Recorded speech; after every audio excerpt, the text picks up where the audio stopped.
ក្មេងល្ងងឲ្យគាត់កំពុងហែងមកក្មេងល្ងងបងប្រុសទី2ហេតុអ្វីខ្ជិះខ្ជីពាក្យសម្ដីជាមួយមនុស្សល្ងងចូលយើងចូលទៅរកគាត់ហ្វេងស៊ីនាងប្តីឯងស្លាប់ជិត1 ឆ្នាំហើយឯងនៅតែប្រកាន់ខ្ជាប់នឹងមនុស្សល្ងងនេះឯងគួរតែនៅជាមួយខ្ញុំសៀងឡាវជាកន្លែងដែលឯងនឹងមានម្សៅច្រើនជារៀងរាល់ថ្ងៃបើឯងមិនចេញមកឆាប់ទេខ្ញុំនឹងចូលទៅសៀងឡាវខ្ញុំប្រាប់ឯងប៉ុន្មានដងហើយថាខ្ញុំមិនរៀបការជាមួយឯងស្ត្រីមេម៉ាយតូចម្នាក់នេះកាន់តែស្រស់ស្អាតឡើងភូមិនៅប៉ៃទាំងមូលគ្មានអាហារអស់រយៈពេល3 ខែមកហើយប៉ូលីសស្ទើរតែអស់កម្លាំងមានតែគ្រួសារសៀងរបស់ខ្ញុំទេដែលនៅមានប្រាក់សន្សំខ្លះឯងមិនអាចគិតដោយខ្លួនឯងបានទេយ៉ាងហោចណាស់ឯងគួរតែគិតអំពីមនុស្សល្ងងម្នាក់នេះខ្ញុំចង់អត់ឃ្លានជីញ៉ាំអាហារពីគ្រួសារសៀងរបស់អ្នកទៅចុះខ្ញុំធ្លាប់ជាបណ្ឌិត2រូបពីសាលាយោធាទំនើបនិងសាលាវិទ្យាសាស្ត្រទី1ខ្ញុំបានធ្វើចំណាក់ស្រុកដោយចៃដន្យឲ្យទៅកាន់ជនបទដ៏ស្ងាត់ជ្រុងក្នុងមួយប៉ោះព្រៃភ្នែកខ្ញុំបានក្លាយជាមនុស្សល្ងងអាយុ20 ឆ្នាំនៅក្នុងភូមិនៅប៉ៃភូមិទាំងមូលកំពុងរងទុក្ខវេទនាដោយសារទូភិកហើយប្អូនប្រុសរបស់ខ្ញុំបានស្លាប់អស់រយៈពេល1 ឆ្នាំហើយមានតែបងថ្លៃស្រីមេម៉ាយរបស់ខ្ញុំឈ្មោះហ្វេងស៊ីនាងប៉ុណ្ណោះដែលបានលះបង់ចំពោះខ្ញុំនាងបានចេញចាំមនុស្សល្ងងម្នាក់នេះរហូតមកដល់សប្តាហ៍ថ្ងៃនេះប៉ុន្តែខ្ញុំមិនអាចធ្វើពុតបានទៀតទេឈប់សុនយុនអ្នកបានមកដល់ពេលវេលាត្រឹមត្រូវហើយមនុស្សល្ងងម្នាក់នេះមនុស្សធំម្នាក់នេះសៀងឡាវកាលពីខែមុនសម្ពាធខ្សែបន្ទាត់ទើបតែបញ្ជូនប្រពន្ធ3នាក់មកអ្នកហេតុអ្វីបានជាអ្នកមកដណ្ដើមយកពួកគេលោកម្ចាស់ទី3យោងតាមច្បាប់នៃរាជវង្សយូដ៏អស្ចារ្យបុរសនិងស្ត្រីដែលមានអាយុលើសពី14 ឆ្នាំមិនអាចនៅលីវលើសពី1 ឆ្នាំបានទេប្រសិនបើពួកគេរៀបការតុលាការនឹងបង្ខំពួកគេឲ្យរៀបការខ្ញុំនឹងរៀបការជាមួយនាងដើម្បីជួយនាង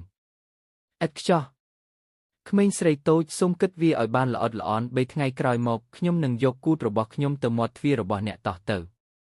3 ថ្ងៃគឺគ្រប់គ្រាន់ហើយជាសំណាងល្អខ្ញុំមានការចងចាំពីជីវិតអតីតកាលរបស់ខ្ញុំកូននេះកំពុងដើរលេងយ៉ាងព្រៃផ្សៃនៅលើភ្នំខាងក្រោយនៃភូមិក្នុងរយៈពេល3 ថ្ងៃនេះខ្ញុំនឹងចម្រាញ់លីវហួងទៅជាម្សៅកាំភ្លើងឥឡូវនេះខ្ញុំមានលីវហួងខ្ញុំនៅតែត្រូវការឧបករណ៍ស៊ើបអង្កេតឈើនិងថ្មដុំឈើនេះងាយស្រួលរកណាស់ហើយចំពោះថ្មហ្វ្លីនខ្ញុំអាចកោសវាចេញពីបង្គន់ស្ងួតរបស់គ្រួសារនីមួយបានរួចរាល់ហើយ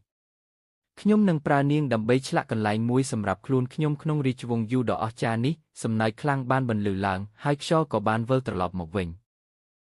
ញសិនយុនតើអ្នកកំពុងធ្វើអ្វីប្អូនថ្លៃស្រីមិនថាថ្ងៃស្អែកមានរឿងអ្វីកើតឡើងទេចូលនៅក្នុងផ្ទះហើយកុំចេញមកក្រៅដើមឡើយខ្ញុំជានិស្សិតបណ្ឌិតពីសម័យថ្មីមកពីបណ្ឌិតសភាវិទ្យាសាស្ត្រយោធានិងនាយកដ្ឋានវិទ្យាសាស្ត្របុរាណចិនប៉ុន្តែខ្ញុំបានផ្លាស់ទីលំនៅដោយចៃដន្យឲ្យទៅកាន់កន្លែងស្ងាត់ជ្រុងនេះហើយបានក្លាយជាមនុស្សល្ងងអាយុ20 ឆ្នាំឈ្មោះហ្វេងស៊ីនាងដែលបានស្លាប់ដោយសារជំងឺទ្រូងបាក់និងជំងឺបាតដៃបន្សល់ទុកតែដៃរបស់នាងព្យួរឪពុកអាក្រក់នៅក្នុងភូមិបានលង់ស្នេហ៍នឹងសម្រស់របស់នាងហើយចង់ចាប់នាងដោយបង្ខំជាសំណាងល្អខ្ញុំមានក្រុមគ្រួសារពីជាតិមុនរបស់ខ្ញុំដែ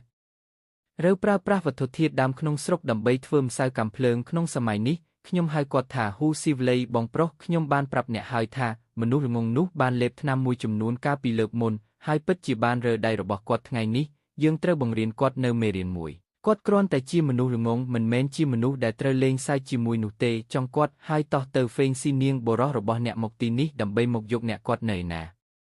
ាគាត់បានរត់ចេញខ្ញុំនៅទីនេះជាមនុស្សល្ងងបងប្រុសរបស់អ្នកគឺជាគាត់លើកចុងក្រោយដែលគាត់វីខ្ញុំក្មេងឲ្យខ្ញុំមិននិយាយខ្ជិះខ្ជីពាក្យជាមួយអ្នកទេហ្វេងស៊ីនាងគាត់នៅណាប្រគល់គាត់មកបើមិនដូច្នោះទេផ្ទះនេះនឹងផ្ទះស្អាតនៅថ្ងៃនេះបងប្រុសខ្ញុំផ្ដល់ឱកាសឲ្យគាត់ឥឡូវយកគាត់ទៅឆ្ងាយទៅខ្ញុំមិនបន្តរឿងមេឃទេតើមនុស្សល្ងងនោះនិយាយអ្វី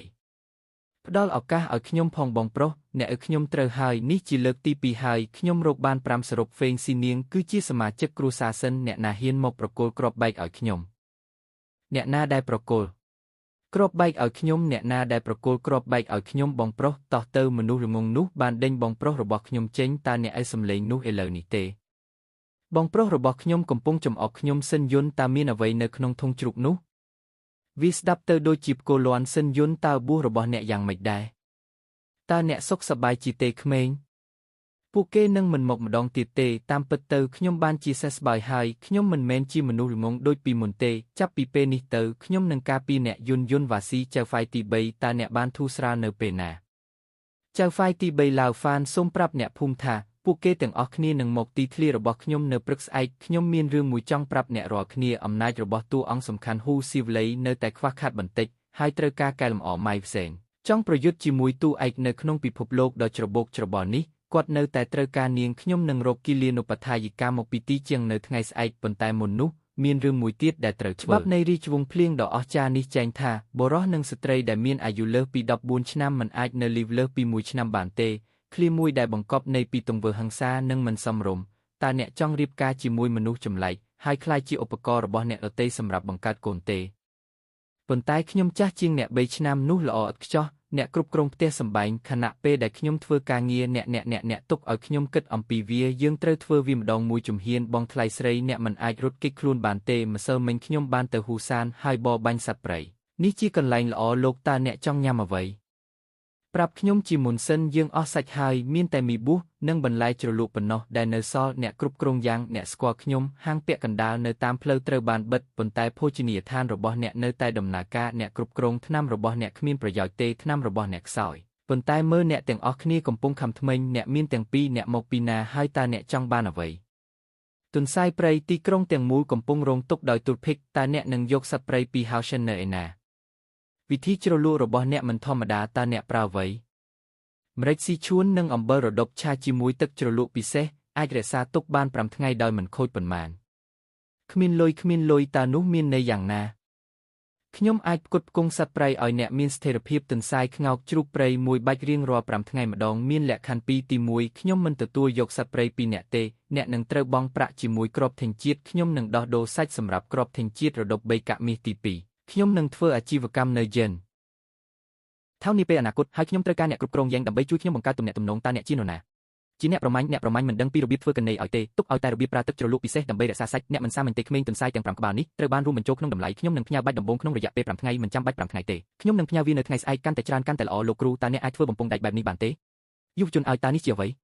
វាសម្រាប់បរបាញ់ជ្រូកព្រៃទុកពេលឲ្យខ្ញុំ3ថ្ងៃមកយកវាក្នុងរយៈពេល3ថ្ងៃហើយបង្ហាញវាមកខ្ញុំនេះគឺជាគ្រាប់ធេងជាតិក្មេងឲ្យចាប់ពីពេលនេះទៅខ្ញុំអាចទទួលបានមួយបាច់រៀងរាល់5ថ្ងៃម្ដងអ្នកនឹងលេងឃ្លានទៀតហើយខ្ញុំនឹងទៅចំអិនវាភ្លាមក្មេងឲ្យមកញ៉ាំសាច់ខ្លះញ៉ាំច្រើនខ្ញុំនឹងធ្វើឲ្យអ្នករងទុក្ខឥឡូវនេះអ្នកថែមទាំងទទួលបានសាច់ទៀតផង